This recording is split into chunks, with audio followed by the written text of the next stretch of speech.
You know, some people's lives are stories, but then there are lives that are just revolutions. Today, we're diving into the life of a man born at the very bottom of a rigid social ladder, a man branded untouchable, who somehow rose up to write the entire rulebook for one of the world's biggest democracies.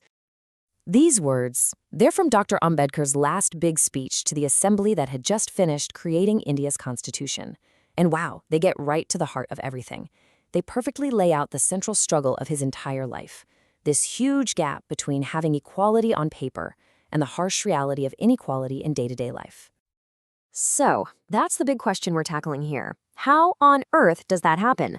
A journey that honestly seems impossible. A story of an iron will pushing against a system that seemed completely immovable. So really, how did he do it? To even begin to answer that, we first have to understand the world he was born into. And it was a world defined by walls, some you could see, and many more that you couldn't. Okay, so for centuries, Hindu society was built on this incredibly rigid caste system. But way down at the very bottom, so low they were considered outside the system altogether, were the people known as untouchables, or Dalits as they're often called today. Your birth decided everything, your job, who you could talk to, your entire life. And there was just no way out. And look, this wasn't some abstract idea. This was a daily, crushing reality for him. Born into the Mahar community, which was one of the untouchable castes, young Bhimrao Ambedkar was forced to sit separately from his very first day of school. It was this constant, painful reminder that he was seen as less than human. This story from when he was a kid just shows you how cruel the system was. Just imagine it. You're a child walking for hours in the blistering sun, and you can't get a sip of water because people believe your touch would literally pollute it. This was way beyond just prejudice. It was a social code enforced with absolute brutality. So how in the world do you fight a system that's been around for thousands of years? Well, for Ambedkar, the answer was crystal clear. His weapon was going to be education, and he was about to forge it into a suit of intellectual armor.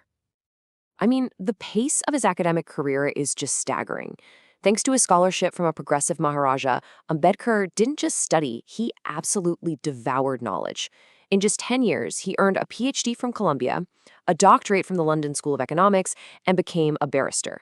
He was systematically arming himself with the tools of logic, law, and economics to fight back.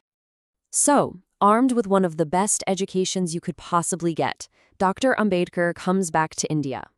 But he wasn't just a scholar anymore. He was a leader, and he was ready to take the fight for basic human rights right to the battleground. One of the first big showdowns happens in this town called Mahad. See, there was a local law on the books saying everyone could use the main water tank.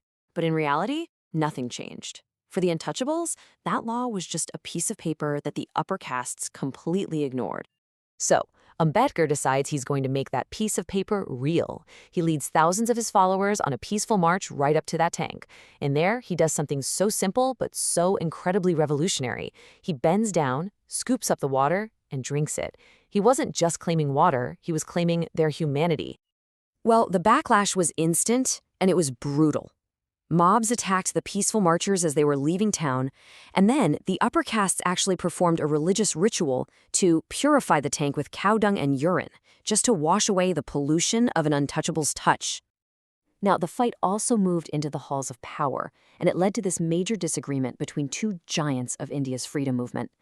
Ambedkar argued that to have any real political power, Dalits needed what were called separate electorates. Basically, elections where only they could vote for their own candidates. That way, their leaders would only answer to them. But Gandhi completely opposed this. He was afraid it would break Hindu society apart forever, and he started a fast to the death to stop it. The pressure was immense, and to save Gandhi's life, Ambedkar had to compromise, accepting a system of reserved seats instead. And this is where the story takes this incredible, almost ironic turn. The very man who had been fighting the system his whole life was now being asked to design a whole new one. He was about to draw up the blueprint for a new nation. In 1947, as India stands on the edge of independence, something amazing happens.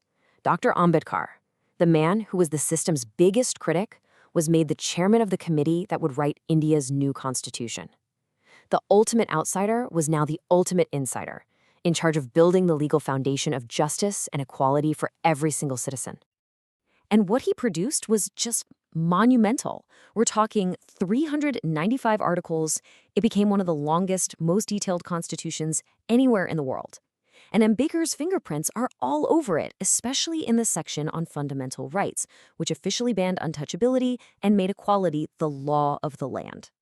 But even in what should have been his moment of total triumph, he gave this very stark warning. He knew that political democracy, the idea of one person, one vote, was basically meaningless without social and economic democracy too. He warned that a nation divided between political equals and social unequals, well, a house like that just can't stand. But even with the Constitution signed and sealed, for Ambedkar, the fight was far from over. And this leads to the final, and you could argue the most radical act of his entire life. He decided that true freedom meant a complete break from the system that caused the problem in the first place. After decades of fighting, he came to this really painful conclusion. Caste wasn't just a flaw in Hinduism, it was a core feature. He came to believe it could not be reformed from within. So, years before India was even independent, he stood up at a conference and made a public vow. I solemnly assure you that I will not die as a Hindu. Just think about those words for a second. He was basically saying, I didn't have any control over being born a Hindu, but I'll be damned if I'm going to die as one. And he kept his word. Just weeks before he died in 1956, Dr. Ambedkar converted to Buddhism, a faith that totally rejects the caste system. But the truly mind-blowing part? He wasn't alone. On that one day, an estimated 500,000 of his followers, 500,000 people, converted right alongside him in one single ceremony. It was a final, defiant act in the search for equality. So today, Dr. Ambedkar is revered. He's known as the father of the Indian Constitution. His birthday is a national holiday. You see his picture everywhere, a symbol of a revolution against oppression, honored by the very country he helped build. And that really leaves us with this one big question, doesn't it? Dr. Ambedkar gave India the blueprint for a modern, equal nation. But as he himself warned, a blueprint is not the same thing as the building. So we have to ask ourselves, all these years later, how much of that society has actually been built, and how much of that life of contradictions is still with us today?